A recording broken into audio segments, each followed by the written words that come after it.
Hello everyone, my name is Jaskirat. I have an interest in cooking and I used to do many work at home to help my mom in the chores of the cooking, and it became my interest. To enhance my skills, someone referred me to join the family of NFCI Amritsar. It has many centers all over India and they have very best professional teachers all over there, and they try their level best to teach their students.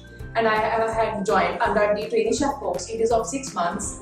It has 5 cuisines and I had learned different types of things like under tandoor I have learned the paneer tikka, which is very famous all over India and even overseas also.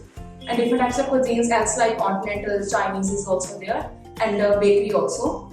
With different types of cakes and different types of tarts are there.